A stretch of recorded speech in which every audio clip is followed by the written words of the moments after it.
Morning, friends. Living Jesus' example, we read Acts 2, verse 42.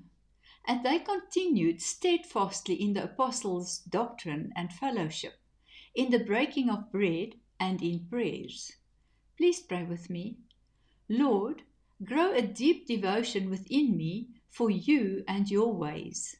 Let my life be anchored in your word, in fellowship and in prayer. Remove distractions that weaken my commitment and replace them with a steady pursuit of your presence.